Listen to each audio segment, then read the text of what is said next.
अस्सलाम वालेकुम एवरीवन। आज का जो हमारा टॉपिक है वो है एनालिसिस ऑफ सीक्वेंशियल सर्किट, जिसमें हम जेके फ्लिप फ्लॉप यूज़ करेंगे।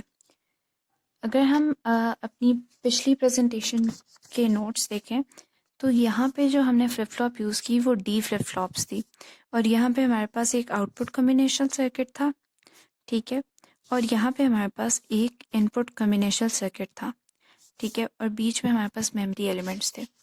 जबकि यहाँ पे जेके फ्लिप फ्लॉप के अंदर हमारे पास यहाँ आउटपुट साइड पे कोई सर्किट मौजूद नहीं है, जबकि इनपुट साइड पे हमारे पास है। कोई सर्किट मौजूद नहीं है, ऐसे मेरा मतलब ये है कि लेट्स से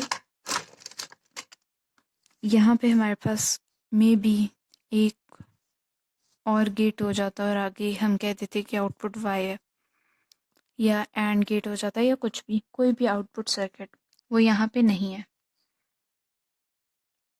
इसका मतलब हमने यहाँ पे जो है, जो हमारा पहला स्टेप है वो था इनपुट और आउटपुट इक्वेशंस। तो सिंपली हमने इनपुट की इक्वेशंस तो फाइंड ये कर लेनी है, और आउटपुट की जो इक्वेशंस हैं वो हमारी होंगी नेक्स्ट स्टेट इक्वेशंस, वो हम बाद में देखते हैं। सबसे पहले हम जे ए की इक्वेशन निकाल लेते हैं। ये बेसिकली मेरे पास ए फ्लिप फ्लॉप है, ये बी फ्लिप फ्लॉप है, इसके इनपुट को मैंने जे ए कह दिया, इसको के ए, इसको J B and K B, Q A not, Q B not. अब हम अगर जे ए की इक्वेशन देखें, ये हमारे पास ए है, ये हमारे पास बी है, ठीक है। जे ए में ये आपके पास कहाँ कनेक्टेड है? बी के साथ, ठीक है। तो जे ए इज इक्वल्स टू बी।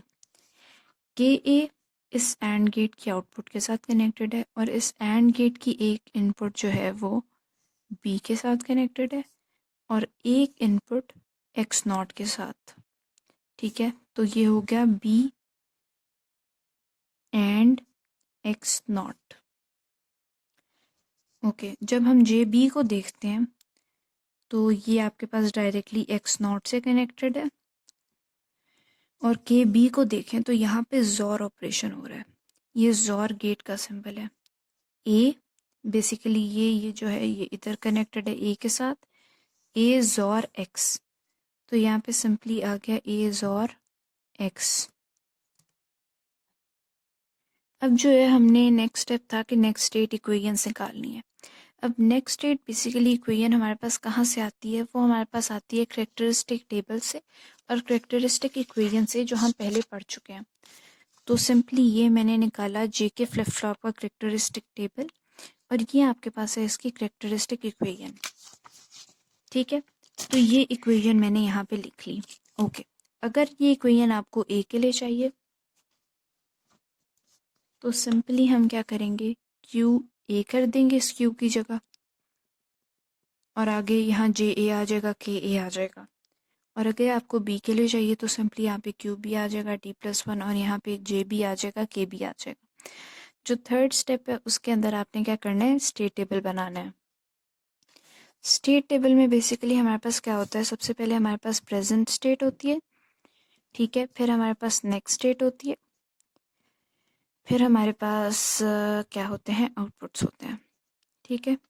यहाँ पे हमारे पास ये है प्रेजेंट स्टेट का कॉलम। तो इस सर्किट में अगर हम देखें तो यहाँ पे जो है हमारे पास आउटपुट बेसिकली फ्लिप फ्लॉप के जो आउटपुट है वही हमारे पास आउटपुट्स में आएंगे, ठीक है। जो नेक्स्ट स्टेट है आपके पास वो आउटपुट में आएगी। तो सबसे पहला काम हमने कॉलम्स को फिल करना है। ये हमारे पास प्रेजेंट स्टेट है, ये हमारे पास इनपुट है, जो आपके पास सर्किट का इनपुट है एक्स। यहाँ पे हमारे पास फ्लिप फ्लॉप के इनपुट्स हैं जे बी के बी, क्योंकि जो हमें नेक्स्ट स्टेट चाहिए वो जे ए के ए पे डिपेंडेंट है, क्यू ए, और जो क्यू बी है वो जे बी और के बी पे डिपेंडेंट है। तो अगर हमें नेक्स्ट स्टेट निकालनी है, जो कि बेसिकली यहाँ पे हमारी आउटपुट भी है, तो उस नेक्स्ट स्टेट को निकालने के लिए हमें जे बी एंड के बी का पता होना ज़रूरी है। तो अगर हम देखें कि जे ए किसके इक्वल है तो वो बी के इक्वल है, सिंपली बी के, बी या फिर क्यू बी कह लें या बी कह लें, सेम थिंग, ठीक है। तो जे ए के कॉलम में सिर्फ हम बी की वैल्यूज़ डाल देंगे या क्यू बी की वैल्यूज़ डाल देंगे। ओके, के ए हमारे पास क्या है, बी डॉट एक्स नॉट, ठीक है, यहाँ x है तो इसका हम यहाँ छोटा सा कॉम्प्लीमेंट लिख लेते हैं।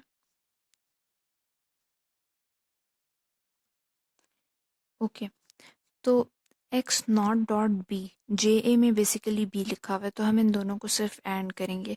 1.0 0 0.0 0 1.1 1 0.1 0 1.0 0 0.0 0 1.1 1 एंड 0.1 0।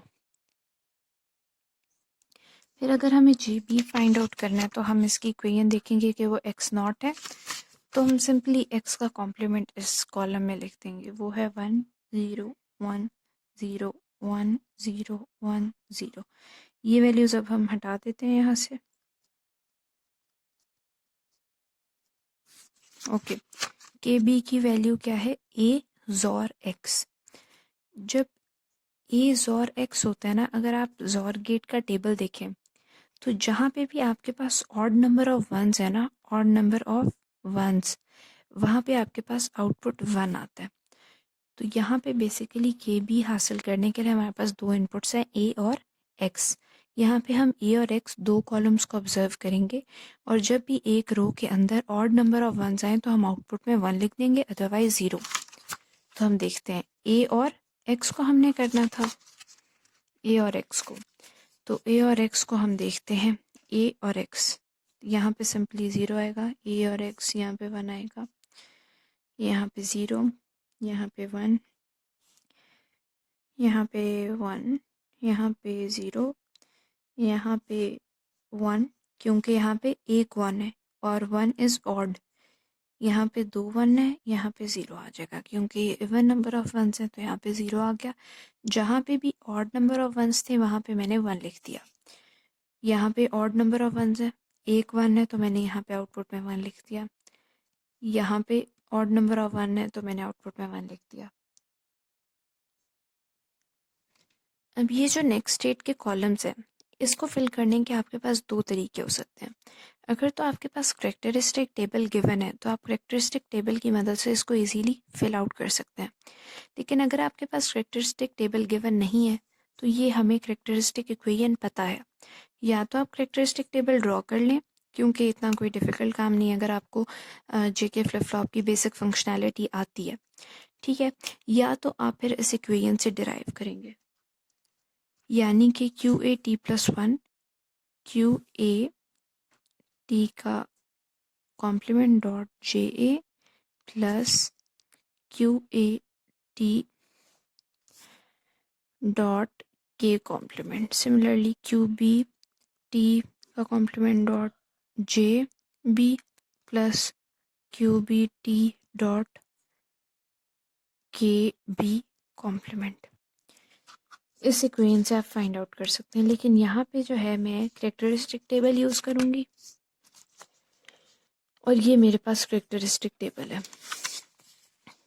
अच्छा, तो अगर मेरे पास, अगर हम फॉर एग्ज़ाम्पल पहला कॉलम फिल करने लगें क्यू ए टी प्लस 1 का, यानी फ्लिप फ्लॉप 1 की, फ्लिप फ्लॉप ए की, इस फ्लिप फ्लॉप की नेक्स्ट स्टेट का कॉलम अगर हम फिल करने लगें तो हम क्यू ए को देखेंगे, जे ए को और के ए को, ठीक है। इसको अगर मैं हाईलाइट कर दूं कि अभी हम 1 इस कॉलम को देखेंगे, इधर इधर, ओके।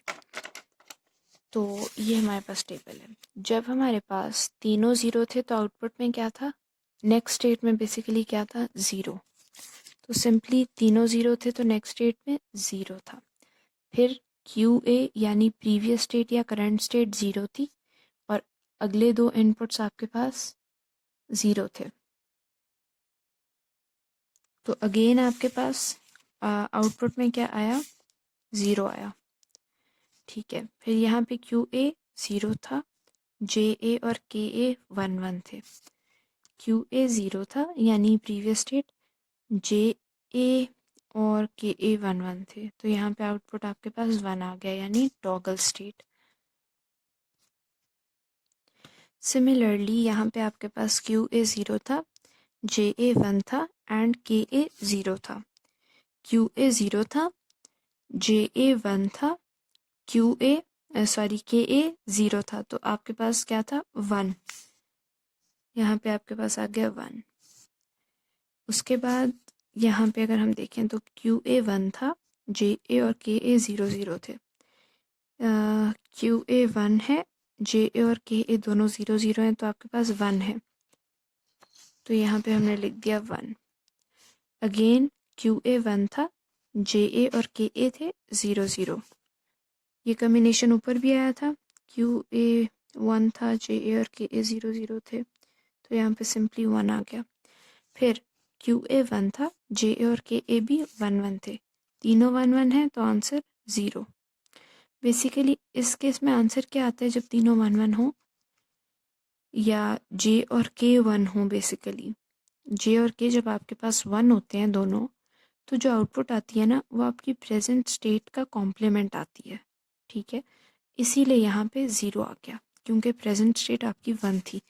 इस केस में भी अगर हम देखें तो प्रेजेंट स्टेट आपके पास 1 है, जे और के इनपुट आपके पास क्या है 1 है, तो आपने लिख दिया 0।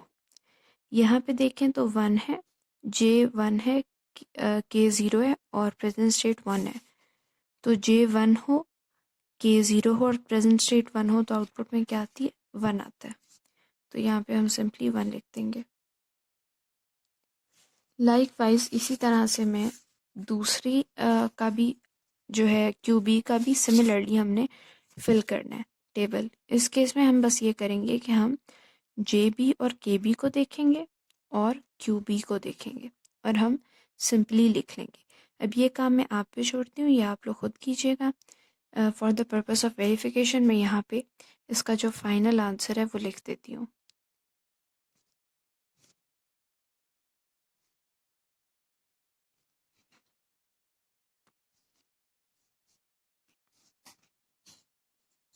ओके, तो ये हमारे पास बन गया जो हमारा ट्रुथ टेबल है, सॉरी स्टेट टेबल हमारे पास बन गया हमारा। अब हमने आखिरी स्टेप में क्या करना है कि हमने इसकी बनानी है स्टेट डायग्राम। ओके, तो इस केस में हमारे पास 2 फ्लिप फ्लॉप यूज़ हुए हैं सर्किट के अंदर यहाँ पे, तो इसका मतलब ये कि हमारे पास 4 स्टेट होंगी, क्योंकि हमें पता है कि नंबर ऑफ़ स्टेट का फॉर्मूला होता है 2 raise to power number of flip flop used. तो यहाँ पे 2 फ्लिप फ्लॉप यूज़ हुए हैं, तो 2 raise to power 2 is equals to 4। इसका मतलब ये कि हमारे पास टोटल 4 स्टेट्स हैं, 1 2 3 एंड 4। पहली स्टेट 0 1, फिर 0 0, फिर 0 1 1 0 1 1। ओके, अच्छा अगर आप यहाँ पे गौर करें तो यही स्टेट्स हमने यहाँ स्टेट टेबल में भी यूज़ किए। पहली स्टेट 0 0 0 1 1 0 एंड 1 1, ठीक है। ओके, अब हम देखते हैं कि जब 0 0 स्टेट थी तो नेक्स्ट स्टेट क्या थी 0 1। जब 0 0 स्टेट थी तो नेक्स्ट स्टेट थी 0 1। 0 0 से हम चले गए 0 1 में, लेकिन हमने ये भी देखना है कि उस वक्त आउटपुट इनपुट क्या था 0 था, तो यहाँ पे आपने 0 लिख देना है। फिर स्टेट थी 0 0, इनपुट 1 था और नेक्स्ट स्टेट थी 0 0, तो ऐसे कर देंगे, इनपुट आपके पास 1 था उस केस में। ओके, अब अगली स्टेट आपके पास जो अगली प्रेजेंट स्टेट है वो है 0 1, नेक्स्ट स्टेट है 1 1, इनपुट थी 0, तो 0 1 से 1 1 में गए इनपुट के 0 होते हुए, 0 1 से 1 1 में गए इनपुट के 0 होते हुए, देन 0 1 से 1 0 में गए, 0 1 से 1 0 में गए जब इनपुट 1 था, देन 1 0 से 1 1 में गए, 1 0 से 1 1 में गए जब इनपुट 0 था, देन 1 0 से 1 0 में गए जब इनपुट 1 था, देन 1 1 से 0 0 में गए जब इनपुट 0 था, 1 1 से 0 0 में गए जब इनपुट 0 था और 1 1 से 1 1 में गए जब इनपुट 1 था। तो ये हमारे पास इसकी स्टेट डायग्राम बन गई, ये हमारे पास इसका स्टेट टेबल बन गया और हमने सर्किट को सक्सेसफुली एनालाइज कर लिया। तो आज का जो हमारा लेक्चर था वो इतना ही था। आई होप कि आप लोगों को वीडियो अच्छी लगी और समझ भी आया। तो अगर आप लोगों को अच्छी लगी तो इसको लाइक करें और चैनल को सब्सक्राइब करें। Thank you.